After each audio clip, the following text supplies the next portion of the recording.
Base of ম্যাথমেটিক্সে আপনাদের সকলকে স্বাগত। এর আগে আমি যোগ, বিয়োগ এবং গুণ নিয়ে বিস্তারিত আলোচনা করেছিলাম। আজকে আলোচনা করব ভাগ নিয়ে। তবে ভাগের বিস্তারিত আলোচনা করার পূর্বে আজকে আমি আলোচনা করব ভাগের একটি বিষয় নিয়ে, যে বিষয়টি সাধারণত ছাত্রছাত্রীরা ভুল করে থাকে। বিষয়টি কি? বিষয়টি একটি উদাহরণের সাহায্যে যদি বুঝিয়ে দিই তাহলে জিনিসটি পরিষ্কার হবে। যেমন ধরা যাক 10কে 3 দিয়ে ভাগ করতে হবে। তো 10কে 3 দিয়ে ভাগ করতে গেলে ভাগফল হবে এরকম, 3 3 9, 10 থেকে 9 বাদ দিলে 1, অর্থাৎ ভাগফল 3, অবশিষ্ট 1। আর যদি টোটাল ভাগটা বলি তাহলে ভাগফলটা হলো 3 পূর্ণ 1 3। এবার 91কে যদি আমরা বলি 3 দিয়ে ভাগ করো, তখন কোনো স্টুডেন্ট ভাগ করবে এভাবে, 91কে 3 দিয়ে ভাগ, 3 3 9 লিখবে, 9 থেকে 9 বিয়োগ করলে 0, তারপর উপর থেকে 1 নামাবে। তো ভাগফল তারা 3 করবে আর ভাগশেষ 1, অর্থাৎ শেষ পর্যন্ত ভাগফল হবে 3 পূর্ণ 1 3। এবার আরো একটি সংখ্যা, যেমন ধরা যাক 912। 912কে আমি বললাম 3 দিয়ে ভাগ করো। এখন 912কে যখন 3 দিয়ে ভাগ করবে, প্রথমে 3 3 9, তারপর উপর থেকে 1 নামাবে, ভাগ যাচ্ছে না তখন উপর থেকে 2 নামাবে, ভাগ যাচ্ছে না তখন উপরে একটি 0 নেবে, তারপর ভাগ করবে 3 4 12, অর্থাৎ বিয়োগ করলে 0, অর্থাৎ এক্ষেত্রে ভাগফল হলো 304, ভাগশেষ 0। এখন এই 3টি ভাগের ক্ষেত্রে এই যে প্রথম দুটি ভাগ, এই প্রথম দুটি ভাগের মধ্যে যে কোনো একটি ভাগ অবশ্যই ভুল আছে। তার কারণ হচ্ছে এখানে 10কে 3 দিয়ে ভাগ করতে বলেছি আর এখানে 91কে 3 দিয়ে ভাগ করতে বলেছি, কিন্তু দেখা যাবে বেশিরভাগ স্টুডেন্টই এই 91কে 3 দিয়ে ভাগ, এটি অবশ্যই ভুল আছে, কিন্তু এই ভুলটি কোনটি সঠিক হবে এটি সাধারণত করতে পারে না। তো আজকে আমি এই বিষয়টি নিয়ে আলোচনা করব। কিন্তু একই রকমভাবে এই 912কে যখন আমরা 3 দিয়ে ভাগ করতে বলছি, তখন এই যে ভাগফল 304 হচ্ছে, এই ভাগটি কিন্তু ম্যাক্সিমাম স্টুডেন্ট পারে, সবাই না পারলেও অনেক স্টুডেন্টই পারে। এখন এই বিষয়টি যদি আমি বোঝাই, যেমন ধরা যাক 64কে 2 দিয়ে ভাগ করতে হবে। আচ্ছা, এখানে একটি বিষয়, আমরা সাধারণত ভাগ এইভাবে করি, আবার আমাদের বইয়ে ভাগ দেখানো হয়েছে 64কে যেমন ধরা যাক 2 দিয়ে ভাগ করতে হবে, তখন আমরা এইভাবে ভাগ করতে দেখানো হয়েছে বইয়ে। তবে আমি বাচ্চাদেরকে বলবো পাঠ্যপুস্তকে যে ভাগটি দেখানো হয়েছে সেই নিয়মেই ভাগ করতে, তাহলে বিষয়টি আরো পরিষ্কার হবে। তাহলে সেই নিয়মটি কি? এখন এখানে 64কে 2 দিয়ে ভাগ করতে বলা হয়েছে, অর্থাৎ 64 হচ্ছে ভাজ্য এবং 2 হচ্ছে ভাজক। আমরা এখন এই 64 এই ভাজ্যে প্রথম অঙ্কটি, অর্থাৎ বাদিক থেকে প্রথম অঙ্কটি হলো 6। এখন 6কে 2 দিয়ে ভাগ করব। 2 দিয়ে ভাগ করব তার মানে 2 এর নামতা করব। তো এখন 2 এর নামতাগুলো কেমন? 2 এর নামতাগুলো 2 1 2, 2 2 4, 3 2 6, এভাবে 2 এর নামতা চলবে। এবার 2 এর নামতা পড়ছি, 2 এর নামতা পড়বে 2 1 2, 2 2 4, 3 2 6, 3 2 6 আছে, তাই এখানে 3 লিখবে আর এখানে 6। এরপর 6 থেকে 6 বিয়োগ করব, বিয়োগফল হবে 0। এখন এখানে যদি 4 যদি না থাকতো তাহলে ভাগফল হতো 3, অবশিষ্ট 0। এখন যেহেতু এখানে 4 আছে, তখন এই 4 0 পাশে বসবে। এরপর 2 দিয়ে, অর্থাৎ এই ভাজক দিয়ে এই 4কে আবার ভাগ করব। তাহলে আবার ভাগ করতে গিয়ে দেখা গেল 2 কে 2, 2 দুগুণি 4 মিলে যাচ্ছে। তাহলে ভাগফলে বসবে 2, এখানে 4। 4 থেকে 4 বিয়োগ করব, বিয়োগফল হবে 0।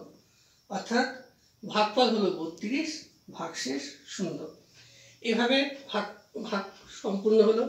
এবার যদি আরও সংখ্যা থাকে বা আরও অঙ্ক থাকে তাহলে এভাবে ক্রমান্বয়ে ভাগ চলতে থাকবে। একই রকমভাবে আরও একটি ভাগ দিই। যেমন ধরা যাক 34কে 2 দিয়ে ভাগ করতে হবে। এখন এই 34 ভাজ্যের প্রথম সংখ্যাটি হলো, অর্থাৎ বাদিক থেকে প্রথম অঙ্কটি হলো 3। তো এখন 3কে 2 দিয়ে ভাগ করতে হবে, তাই 2 এর নামটা করতে হবে। তো 2 এর নামটা কেমন আছে? 2 কে 2, তারপর 2 দুগুণি 4। কিন্তু এক্ষেত্রে আমরা দেখতে পাচ্ছি 3 হচ্ছে না, অর্থাৎ বেশি হয়ে গেল, 2 দুগুণি 4 হয়ে গেল। তখন আমরা বলছি যে 4 পর্যন্ত আর হবে না, 4-এর আগের নামটা কি? 2 কে 2, তাহলে এখানে পর্যন্ত করতে হবে।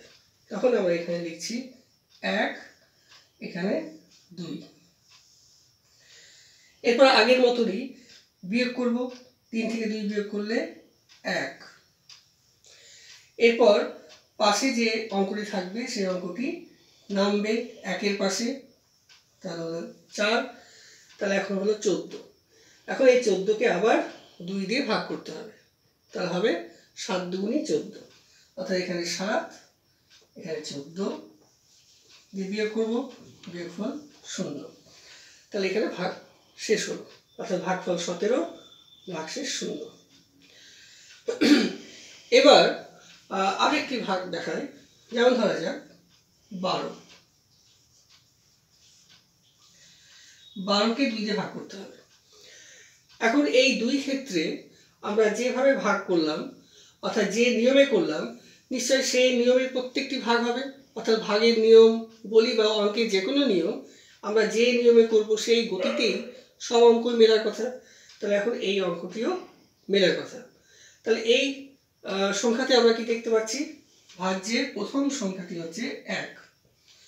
তাহলে 1কে 2 দিয়ে ভাগ করতে হবে, তাই 2 এর নামটা করতে হবে। তো 2 এর নামটা কি? 2 কে 2, 2 দুগুণি 4। এই যে এখন প্রথম যে নামটা 2 কে 2, এই 2 1-এর থেকে বেশি হয়ে গেল। তাহলে 1-এর থেকে বেশি হয়ে গেল, তাহলে কি হবে? তাহলে নিশ্চয়ই এর আগের নামটা পর্যন্ত করতে হবে।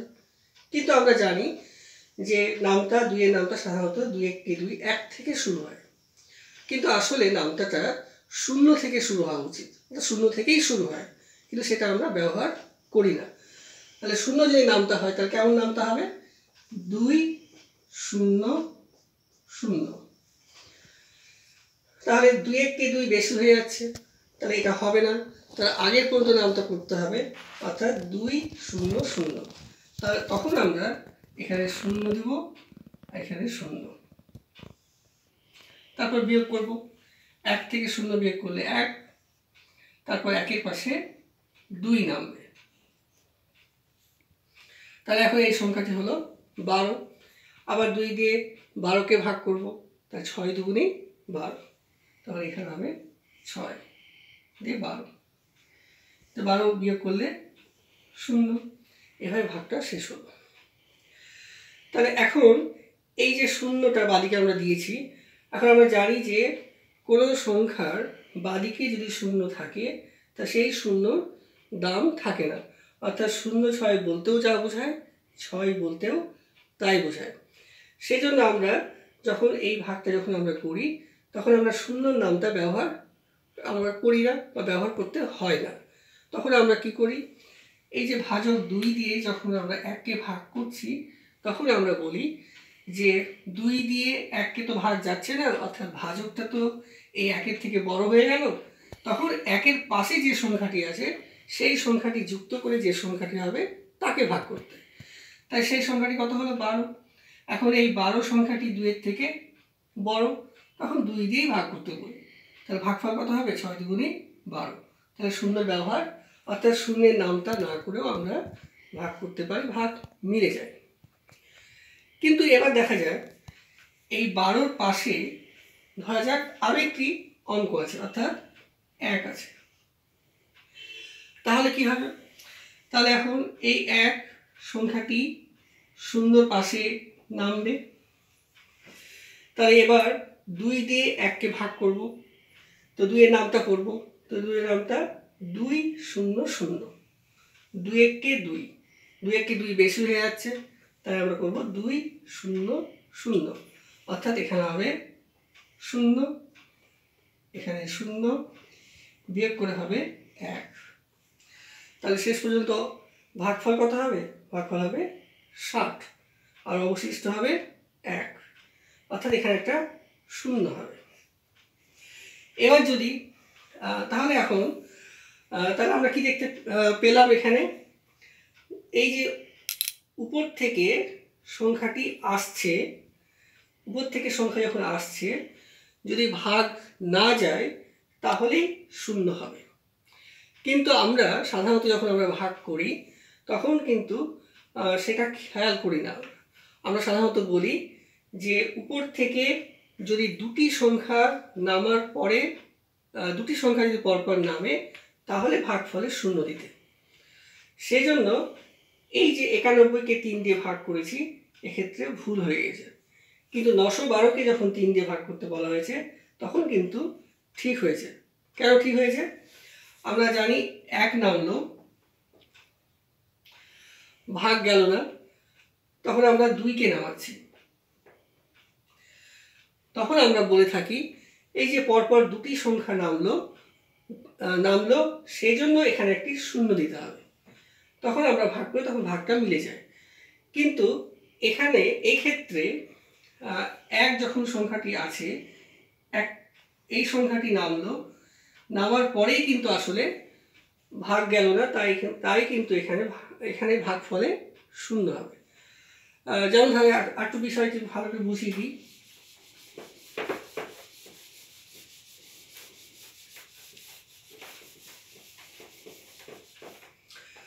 যেমন 91কে আমি বলেছিলাম 3 দিয়ে ভাগ করতে। তার প্রথমে সংখ্যাটি কি আছে? 9, তার নামটা করবে হবে 3 1 3, 3 2 6, 3 3 9, 3 3 9, বিয়োগ করে বিয়োগফল হলো 0। এবার 0-র পাশে 1 নামলো, এবার তারপরে আমি 3 দিয়ে ভাগ করব, তো 3 এর নামটা কেমন হবে? 3 0 0, তারপরে 3 1 3, তাহলে কেমন হবে? 3 0 0, দিয়ে 1 থেকে 0 বিয়োগ করলে 1, অর্থাৎ ভাগফল হবে 30, ভাগশেষ হবে 1। তাহলে আমরা যে ভাগটা শিখি সেই ভাগটি পুরোপুরি ঠিক আছে, শুধুমাত্র একটি নিয়ম ভুল আছে। সেটি হলো আমরা বলে থাকি পরপর দুটি সংখ্যা যদি উপর থেকে নামে তাহলে ভাগফলে 0 দিতে, কিন্তু কথাটি তা নয়। আসল কথাটি হলো উপর থেকে কোনো একটি সংখ্যা নেমেই দেখতে হবে ভাগ যাচ্ছে কিনা। যদি ভাগ না যায় তাহলেই 0 দিতে হবে। তারপরে আবার পরবর্তী সংখ্যা যদি থাকে তা সেটি নামবে, আর যদি না থাকে ওখানেই শেষ হবে। যেমন ধরা যাক আরেকটি ভাগ 22 দিয়ে ধরা যাক 221কে ভাগ করতে হবে। তাহলে প্রথমে 22 দিয়ে ভাগ করবো কাকে?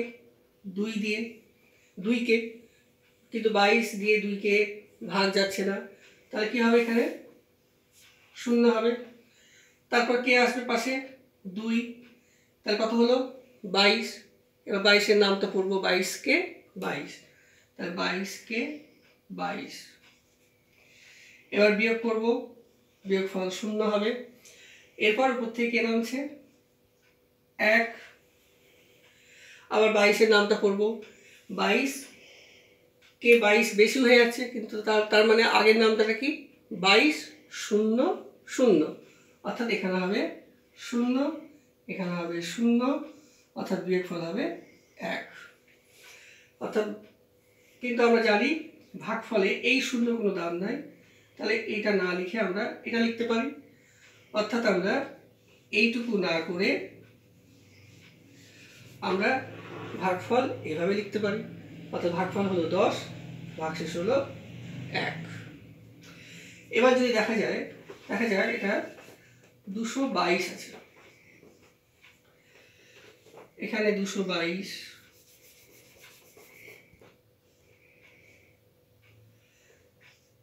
এরকম আছে। তাহলে এক্ষেত্রে কিভাবে ভাগ করব? 222 দিয়ে প্রথমে 2 কে ভাগ যাবে না, অর্থাৎ 0। 222 দিয়ে 22 কে ভাগ যাবে না, অর্থাৎ 0। 222 দিয়ে এই 222 কে ভাগ যাবে, অর্থাৎ 222 কে 222। এরপর বিয়োগ করব, বিয়োগফল 0। এরপর উপর থেকে 1 নামলো, 222 দিয়ে 1 ভাগ যাচ্ছে না, তাই 0। এবার পাশে 2 আছে, 2 নামলো, 222 দিয়ে 12 কে ভাগ যাচ্ছে না, সেই জন্য 0। তাহলে এখানে ভাগ শেষ হলো, অর্থাৎ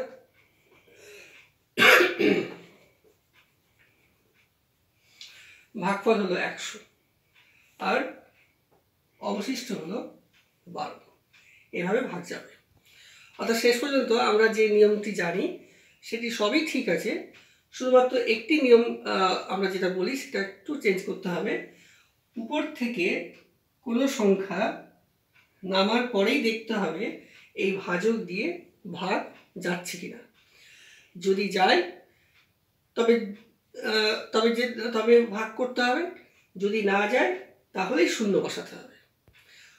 আমরা যেটা আমরা ভুল করে থাকি সেটা হচ্ছে উপর থেকে পরপর 2টি সংখ্যা নামানোর পরে আমরা উপরে 0 দিই, সেটি ভুল। উপর থেকে কোনো সংখ্যা নামার পরে যদি ভাগ না যায় তাহলেই 0 দিতে হবে। ঠিক আছে? তাহলে আজকে এটুকুই থাকলো। এবার পরবর্তী ভিডিওগুলোতে ভাগের বিস্তারিত আলোচনা নিয়ে করব। Thank you.